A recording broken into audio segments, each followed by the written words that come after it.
I am so thankful that Alisa was found alive and she's safe.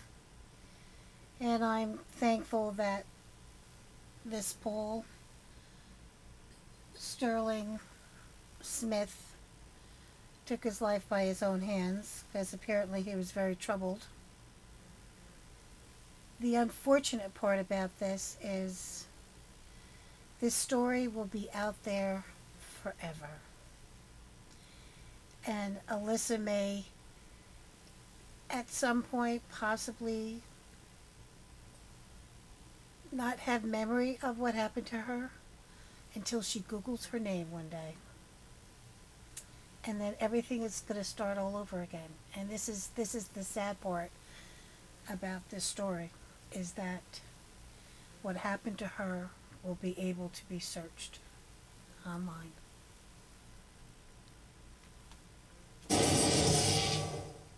We received dozens and dozens of tips, and one of the tips gave us information on an individual driving the car that we thought we were looking for, and it was information that we thought was good. We had the address of the individual, so it was at that point that we sent officers up there to talk to him. Like I said, he was a person of interest in this investigation at the time the officers approached. It was at that time that he apparently shot himself. What we have right now is at approximately 4:30 this afternoon. Officers were talking to an individual, actually approached an individual up in Lincoln County in Hawk Point, Missouri, in reference to this particular missing persons case, this abduction. As officers approached this individual, he pulled out a gun and shot himself. At that point, he was transported for medical attention. I don't know his condition at this time. We are taking your calls lined out to Evelyn in South Carolina. Hi, Evelyn. Hey. Hi, dear. What's your question? My question is, I want to know, did they found the little girl in... Whoa, turn off your TV, dear. Okay, I'm sorry. Or at least put it on mute. I mean, I can hear it here. I'm thousands of miles away from South Carolina. What is your question? I want to know, did they find her in Missouri? Okay, out to Ellie Jostad. Ellie, exactly where was it? I know it's 80 miles from her home. Right, that's right, Nancy. Let's see a map. Sorry, Elle, go ahead. Yep, it was about 80 miles from her house. This was in suburban St. Louis, Fenton, Missouri. Not very far at all. This is a suburban area. She was found in the parking lot of the gas station / car wash. People thought it was a little boy out wandering by himself. That's why the police were called. They quickly realized it was Alisa, however. You know what is a little odd? I'm going to unleash the lawyers. Susan Moss, family law attorney, child advocate in New York. Alan Ripka, defense attorney, New York. Carmen St. George, defense attorney, New York. Susan Moss, I'm just wondering if her ordeal, his initial plan, was just starting, because think about it. He altered her appearance to look like a boy. He bought another set of clothing so she would not be identified in the clothes in which she was kidnapped.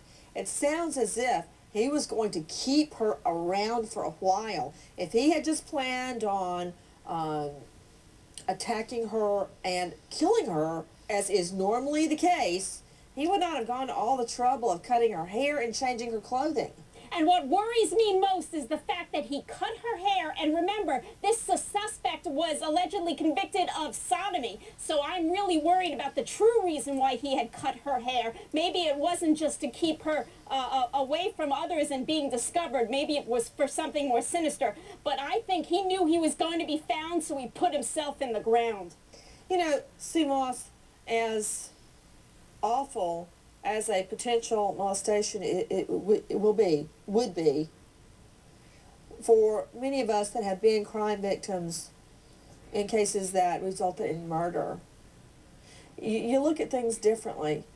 And to me, I know everyone is calling and emailing, was she molested, was she molested? The big headline is, she is alive. And one day she's going to realize how truly blessed she is to be alive. Carmen St. George, sodomy, 1995, got a 15-year sentence, just came out the revolving door on dope. Why was he cruising the neighborhood looking for little children? You're a defense attorney. Shed some light on it for me. Nancy, I've got to say that this is somebody definitely who was casing the neighborhood. He was looking for the scene, probably looking to see when she would be available, when she would not be around adults who might see her, and really kind of trying to find out when was the best opportunity for him to snatch her. To Alan Ripka, what do you think the judge that let him out, or the jail that let him out on his drug offense, is thinking about tonight? Oh yeah, they know the name. They recognize the face. They sure do, Nancy, and they're sick to their stomach. The problem is, I don't know about that, because you know what, Ripka? It seems to me they're always like, well, it's not my fault. It's nobody's fault. Well, you know, nobody thinks. Man, you can't jail people for life, Nancy. At the end of the day, it's not their fault. They let someone out, they're upset about it, but you can't jail them for life. And at the end of the day, it's the Amber Alert that saved this girl's life. Actually, you can jail them for life. You can. In a lot of jurisdictions, sodomy, especially on a child, carries a sentence of up to life, aggravated sodomy. So, yeah, as a matter of fact, Alan Ripka, in a lot of jurisdictions, you can jail them for life. But in this case, they decided not to. And as a result, Alisa, 4 years old, was snatched out of her own yard. Thank God in heaven her family got the call last night that she is alive. To Andrew J. Scott, what about it? Why wasn't he behind bars for life? You know, that's the problem that law enforcement has always complained about the correctional and justice system, is that the individuals that do the crime don't serve all the time that they're supposed to. We see them come back out, commit these crimes, and Nancy, I'm just going to end this with, this is a storybook ending for law enforcement and the family. The child is returned safely. The suspect has shot and killed himself. It's made life relatively easy for the entire system, and the child's back home safe. So in our eyes, we go through this all the time, but it's worked out to the betterment of everybody. Amen. To Dr. Gwen O'Keefe, pediatrician, founder of pediatricsnow.com. Dr. O'Keefe, thank you so much for being with us. First of all, do you believe, we've already talked to Dr. Karen Stark, do you believe that there is a chance, albeit slim, that this child will be able to go on and not remember what happened? Or do we want her to remember and deal with it? What's your professional opinion? You know, I feel similar to Dr. Stark, but I think a lot depends on the intensity of the last 24 hours, as well as what happens in the next few days to weeks and how the family copes with putting her back on a normal schedule in life. Kids do very well if they can get back to their normal routine, and the family has been through a very traumatic experience having this child taken from them.